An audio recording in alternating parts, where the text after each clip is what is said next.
Sebab doa yang kita baca sebagai firman Allah hari ini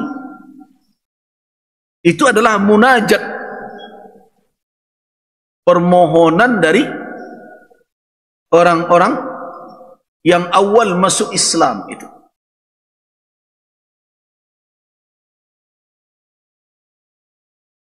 Ini adalah doa mereka yang kemudian oleh Allah Subhanahu wa taala difirmankannya sebagai wahyunya kepada Rasulullah sallallahu alaihi wasallam. Itu menunjukkan apa? Bahwa orang yang berdoa itu dan doanya memiliki kedudukan mulia di sisi Allah Subhanahu wa taala, diabadikan munajat mereka oleh Allah Subhanahu wa taala dalam firman. Nah, karena itu jangan sama-samakan diri kita dengan mereka, karena tidak akan sampai kedudukan kita, kemuliaan kita sebagaimana yang telah diperoleh oleh para sahabat yang generasi awal dari umat ini. Dan jangan sekali-kali mencela-cela mereka. Itu ingat betul bagaimana kedudukan mereka di sisi Allah, sebagaimana dikatakan oleh Rasulullah sallallahu alaihi wasallam di dalam hadis sahih yang diriwayatkan oleh Asy-Syaikhan Al-Imam Al-Bukhari dan Imam Muslim rahimahumallah, hadis dari Abu Sa'id Al-Khudri. Apa kata Rasulullah? La tasubbu ashabi falau anna ahadakum anfaqa misla Uhudin dhahaba ma balagha mudda ahadihim wala nasifahu. Ingat betul ya. Janganlah kamu sekalian mencela para sahabatku. Jangan ada kalimat-kalimat yang mencela, merendahkan.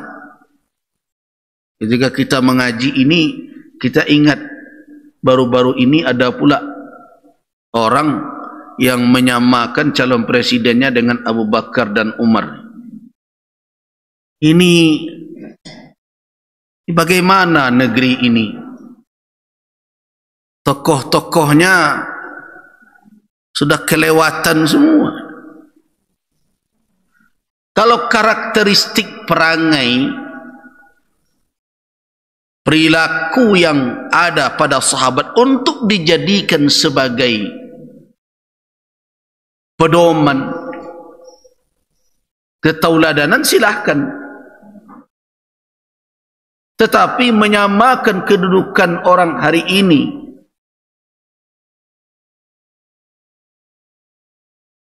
dengan generasi awal yang mendapatkan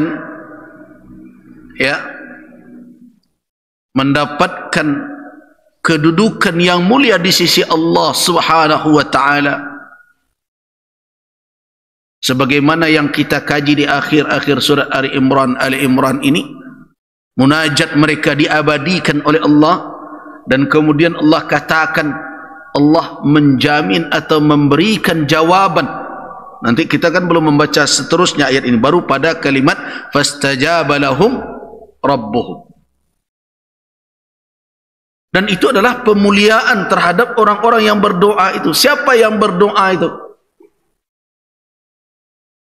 Ya, para sahabat Nabi yang generasi awal itu, yang nanti pada ayat berikutnya Allah Subhanahu wa taala menegaskan, apa kata Allah? Anni la udhi'u amala 'amil minkum min dzakarin aw unsa ba'dukum min ba'd. Kemudian Allah jelaskan apa amal mereka itu. فالذين هاجروا وأخرجوا من ديارهم وأوذوا في سبيلي وقاتلوا وقتلوا. Siapa itu? Ya, para sahabat Nabi, terutama orang muhajirin. Udhu fi sabili wa ukhriju, mereka diusir min diyarihim, dari tempat tinggal mereka, di kampung halaman mereka. Jadi ayat ini di samping mengajarkan kepada kita bagaimana berdoa dan bagaimana Allah Subhanahu wa taala memperlakukan hambanya yang bermunajat dengan landasan iman yang kuat. Kemudian memohon dengan sungguh kepada Allah dengan keyakinan bahwa segala sesuatu ada di dalam kendalinya, karena ialah Rabbul Alamin. Kemudian Allah Subhanahu wa taala fastajaba lahum. Kata fastajaba, apa maknanya tadi? Allah jawab sesuai dengan permintaan mereka. Jadi bukan hanya dijawab saja. Dikata fastajaba, Allah mengabulkan permohonan mereka itu. Artinya Allah menjawab munajat, doa, permohonan, permintaan mereka itu bima yuafiq, sesuai dengan apa yang mereka minta. Dan Allah Subhanahu wa taala mengatakan kata fastajab, yang menunjukkan madhi, masa lalu, menunjukkan apa? Bahwa jawaban itu pasti terwujud. Artinya Allah tidak tawar keinginan mereka itu, dikabulkan. Itu kedudukan mereka di sisi Allah Subhanahu wa taala. Disebabkan apa? Disebabkan amal mereka yang telah mereka lakukan selama ini. Itu yang disebutkan oleh Allah di dalam ayat 195 itu.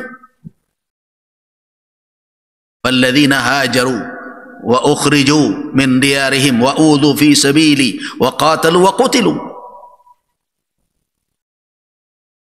Jadi kedudukan sahabat berulang kali disebutkan oleh Allah Subhanahu wa taala di dalam Al-Quran.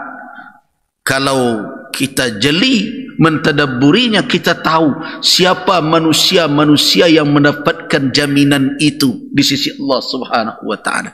Terus datang kita di akhir zaman seperti ini, pekerjaan tak seperti apa, datang-datang ini seperti Umar bin Khattab, ini seperti Abu Bakar. A'udzubillahi min dzalik. Dalam hadis Abu Sa'id Al-Khudri tadi, apa kata Nabi sallallahu alaihi wasallam? Walau anfaqa ahadukum mithla Uhudin dhahaba, seandainya seseorang kamu bisa menginfakkan emas sebesar gunung Uhud. Yang sudah pergi umrah kan pernah ke Uhud ya? Berapa tuh besarnya tuh? Nah, kalau ada orang yang mau berinfak,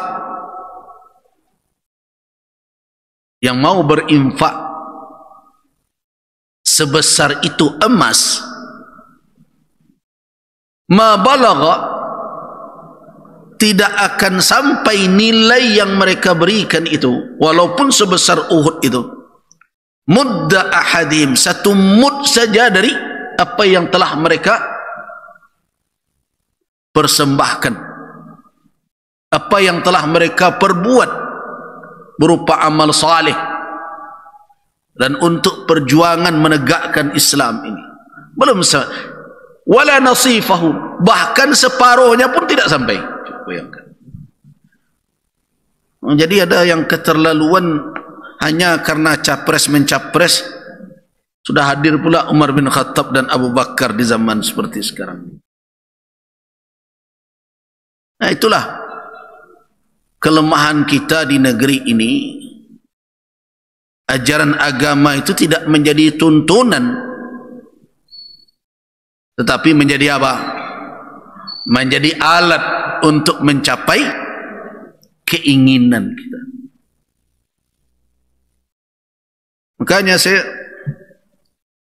Sekarang ini berulang kali sebelum momen pemilihan-pemilihan itu menyampaikan kepada umat, jadikan tuntunan agama itu tuntunan,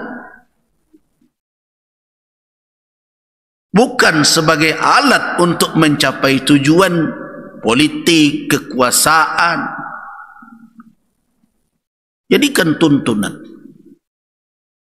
Hanya gara-gara capres mencapres, kemudian membuat-buat perumpamaan yang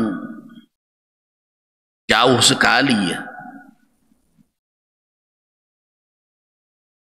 Kan sekarang karena tidak diberi ruang saja ulama untuk menguji calon-calon itu.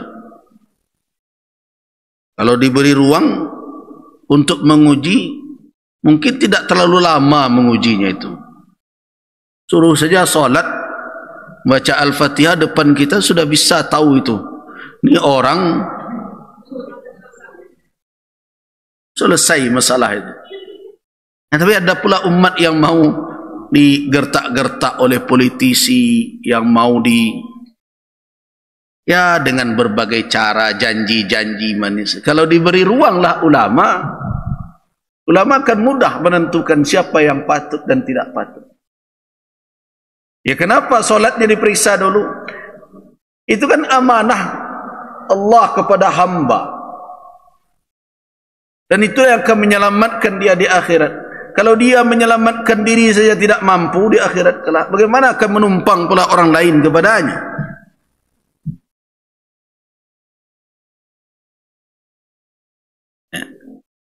Itulah karakter masyarakat kita. Kalau sudah berpacu seperti ini, apa saja dipakai itu. Menyedihkan. Lembaga dipakai. Lembaga itu dibuat bukan untuk itu. Tapi kalau sudah masa-masa seperti ini, ya diseret-seret. Lihatlah lembaga-lembaga keagamaan, lembaga-lembaga adat, seret. Padahal ketika dia menjabat jadi ketua, apa hendak dia baca dulu anggaran dasar, anggaran rumah tangganya? Ini untuk apa organisasi ini dibuat nih? Sama dengan saya, kenapa orang datang bertanya, Buya, kenapa Buya tidak jelaskan saja siapa yang akan kami pilih? Tidak, tugas saya sampai ke sana. Tugas saya adalah menjelaskan tuntunan syariat di dalam memilih pemimpin. Urusan bapak-bapak dan ibu-ibu menggunakan hak pilih, siapa yang akan dipilih, itu tidak sampai kewenangan atau tugas saya sebagai ketua MUI. Walaupun secara pribadi tentu saya punya pilihan, tetapi panduan-panduan bagi umat sesuai dengan fatwa-fatwa yang telah dilahirkan. Makanya saya bicara tentang apa? Syarat kepemimpinan. Ada yang marah, kenapa Buya mengatakan ada doa berselindung dari pemimpin yang kanak-kanak? Itu bukan saya yang membuat doa itu. Itu doa Abu Hurairah radhiyallahu anhu. Dan itu salah satu alamat akhir zaman, kepemimpinan yang dikuasai oleh orang yang berkarakteristik sibyan, kanak-kanak, mentah. Makanya Abu Hurairah berdoa kepada Allah berselindung min imaratis sibyan was sufaha. Ya Allah, aku berselindung kepadamu dari kepemimpinan kanak-kanak dan orang-orang bodoh. Itu kemana dipakaikan itu? Ya terserah Bapak dan Ibu mau pakaikan kepada siapa. Ini kan tugas saya menyampaikan itu.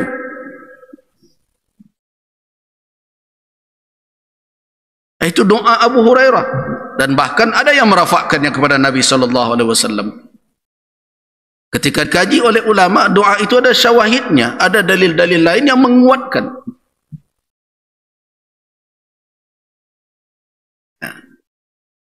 Jadi kembali kita ke ayat ini, bahwa kedudukan para sahabat itu sangat mulia. Janganlah hendaknya kita menjangkaunya dengan mengurangkan derajat dan martabat mereka. Jadi kalau sudah kita samakan sahabat, jadi menyamakan orang yang mulia dengan orang yang tidak ada kemuliaan yang setaraf dengan itu, berarti kita merendahkan yang mulia menjadi tidak mulia. Jadi hati-hati. Ambil perilaku sahabat, jadikan pedoman, boleh. Makanya saya sering katakan, Umar bin Al-Khattab begini, Abu Bakar As-Siddiq seperti ini. Nah, pemimpin hari ini, tirulah itu. Tapi kalau ditanya, kalau maulah pemimpin seperti ini meniru seperti Umar bin Al-Khattab, seperti yang dilakukan Abu Bakar, samakah kedudukan pemimpin hari ini dengan Abu Bakar dan Umar? Saya mengatakan jauh. Tapi setidaknya mereka sudah berjalan di jalan yang dibentangkan oleh Rasul, yang dipraktekkan oleh para khulafa setelah beliau. Ini wala tuzakku anfusakum, jangan menganggap diri suci dan jangan memuji-muji melebihi dari kadarnya. Utsman bin Affan ketika datang orang menyanjung-nyanjungnya, dimarahinya. Tapi sayang hari ini orang senang malah disanjung-sanjung. Nah, jadi ketika kita bicara tentang doa-doa di akhir surah Ali Imran ini, mulai dari ayat 192 tadi, Rabbana innaka man tudkhilin nar faqad aghzayta wa ma lidh-dhalimin min ansar. Rabbana innana sami'na munadiya yunadi lil iman an aminu bi rabbikum fa amanna. Rabbana faghfir lana dhunubana wa kaffir 'anna sayyi'atina wa tawaffana ma'al abrar. Nah, Rabbana wa atina ma wa'adtana ala rusulika wa la tukhzina yaumal qiyamah innaka la tukhliful mi'ad. Itu siapa yang bermunajat itu? Para sahabat. Nah, dengan iman mereka, dengan pengorbanan mereka, dengan keyakinan mereka, jadi permohonan itu tidak hanya sebatas indah pada susunan kata, tapi betul-betul berlandaskan kepada iman dan keyakinan, dan dia keluar berdasarkan dorongan harapan kepada Rabbul Alamin. Itu doa. Nah, makanya para ulama mengatakan doa itu adalah munajatul qalbi, munajat hati, bukan susunan puisi. Nah, jadi saya termasuk yang tidak, bukan karena malas berdoa di depan orang banyak, tetapi jarang sekali saya memenuhi permintaan doa-doa seremonial itu. Apalagi sudah diberikan pula konsep, disusun dengan bahasa yang indah-indah, kadang berpantun-pantun, ya.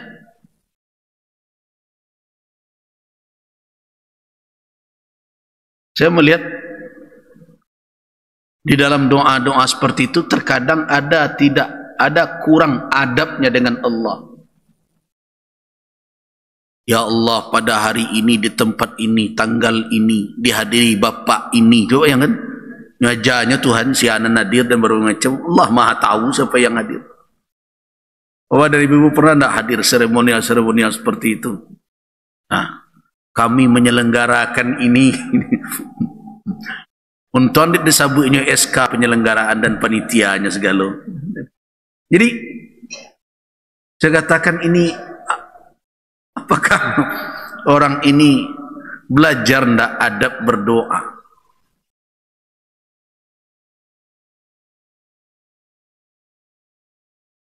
Tidak begitu adabnya. Allah, pada hari ini kami berkumpul di sini melakukan acara pembukaan ini dihadiri oleh bapak itu, ya.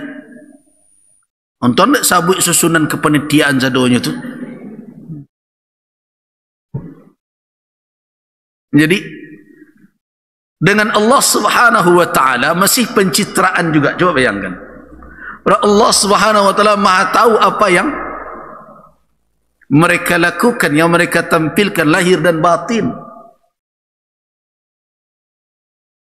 Nah, karena itu perlu, nampaknya meminta pun kita perlu belajar.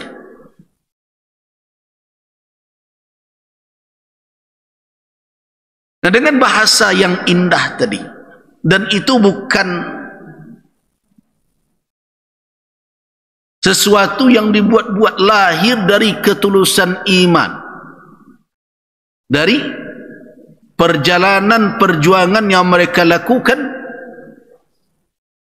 Akhirnya Allah Subhanahu wa taala tanpa ada keterlambatan. Jadi kata fastajab, ada kalimat fa di situ, menunjukkan bahwa jawaban Allah Subhanahu wa taala itu sesuai dengan apa yang diminta oleh mereka yang berdoa ini, dan tidak ada terlambat datangnya. Karena fa itu litta'qib, yaitu sesuatu yang berurutan dengan cepat tanpa ada apa?